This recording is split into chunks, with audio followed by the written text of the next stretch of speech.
I could imagine that goes for performance as well. For anything in life, you start in the mental aspect and it all comes out in the physical.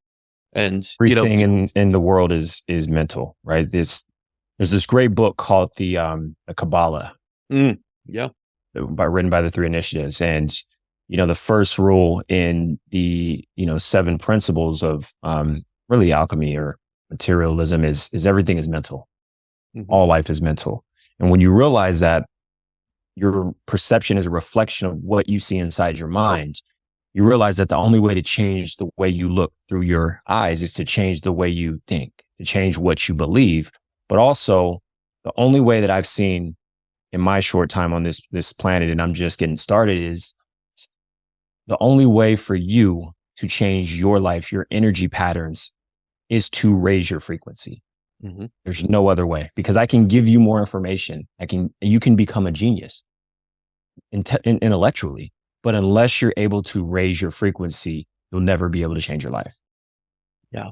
And I want to go into some of like the ideas of raising your frequency, but I just wanted to go back to that point of you as an athlete pushing yourself to, certain limits and kind of making things somewhat uncomfortable to get ahead. Yeah. I had a guest on recently, Ryan Blazer from Test My Home. He's saying that he had people he worked with that used to make their homes not easy to work with, not functional, meaning they would put the plates on the bottom where they bend over and get down to get them. They would have to walk further to do certain things, right? And they became very, very appreciative of things that were easy, but they put themselves in a little bit of a challenging situation. Yep. So that they could handle stresses better in life that when they came out later. And I find this hysterical because we do the exact opposite. We want everything delivered to us next day, like no inconvenience to us. And that does change how we're going to go out throughout life. Yeah. And so I think that again goes back to that point that as an athlete, as a young person who was in sports and had those challenges, that framed you for the rest of your life to kind of understand that it wouldn't always be easy, but it's worth it. The long term ahead of the short term, those kind of things. Now, if we go into this idea of frequency as everything, right? Nikola Tesla, if you want to understand the secrets of the universe, look in the forms of frequency wavelengths. How do you raise your frequency in a world that, kind of brings it down, whether it's through fear, whether it's through doubt in yourself, through this idea of selfishness or shame, all these lower consciousness vibrations that lower. How do we step above all that and keep our frequencies at a higher rate? What I'd like to say is your attitude determines your frequency. So if you want to change your frequency, the fastest way to do it is to change your attitude. But that's the hard part. How do you change your attitude, right? What attitude do you change it to? How do you know where to go?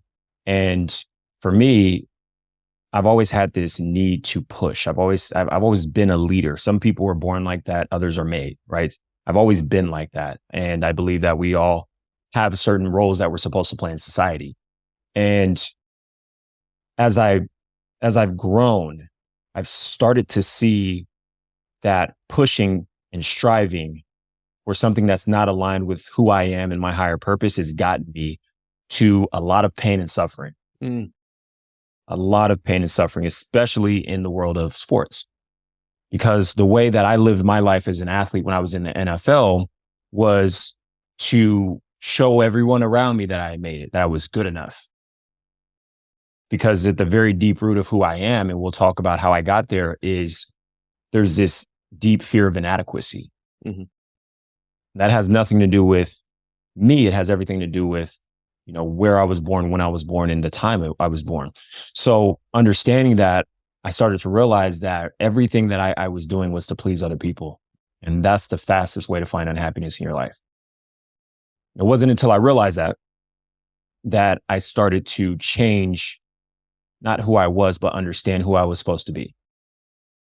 Was it the realization that you were unhappy and going through some sort of pain that made you then see that this was not the path?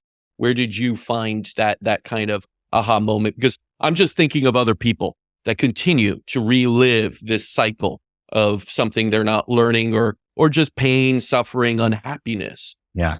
and just don't really have that pivot point to be able to say, this means I need change. In medicine and in kind of in this idea of health, symptoms are a little bell that say something needs to change, something's wrong here, right? You got a little bit of sniffle, something's going on, your body's reacting to it, but it's also a sign of slow it down, maybe, get some extra vitamin C, get some hydration, chill out, work on de-stressing. But in life, it's different. The symptoms are not so much physical as they can be mental and kind of spiritual. Did you come to that realization from that angle of like, hey, if I don't change, I will continue down that path? Yes, I did. It was, it was almost like 4 years ago. Yeah. Because, I was out of, my last year in the NFL was 2013. So that was 10 years ago, literally a decade ago. And I went through that whole transition and got into the personal development side of, just becoming a better person. And that helped, but it didn't solve the challenges and the issues. And it wasn't until I started to do breath work that I was able to really get to the bottom of that. It wasn't until, I had a medicine ceremony and did DMT that my mind was completely blown open. And that's when I started to realize that there was something higher than myself. And I knew there was something higher, kind of all along. I didn't know what it was, if it was God or this or that. But that experience brought me to the understanding that I'm here to give. I'm here to serve. And I'm here to be a part of the collective because that's what we're all here to do. Yeah.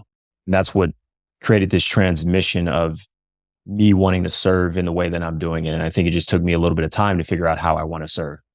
Right. Well, that idea of like serving, of being of value, of having purpose, I feel like that is like at its core, just the ultimate gift you could kind of give to yourself to bring yourself out of certain places. Because I see it all the time, that people are either sick or this and that, and they're always looking for some kind of silver bullet, whether it's the treatment that's going to do it, or this lifestyle change to gluten-free that's going to do it, or something in there. When in reality, it is that spiritual level of purpose that they're missing, and they will continue to be in a lower state until they find that purpose. And so many people don't have that. So many people are detached and lonely in this world. And I was just seeing this posted on this study that, loneliness, researchers say, is about 50, it's like smoking 15 cigarettes a day. That's the same damage you're doing to your body. And it's not like you're doing anything physically wrong. Yeah. It's loneliness, right? And loneliness now could mean you have a lot of friends, but you feel detached. You feel separated, right? I think we've all been there, but it's that chronic loneliness. And again, to me, that means you're lacking purpose. You're lacking that sort of, what do I give back to the world that connects me?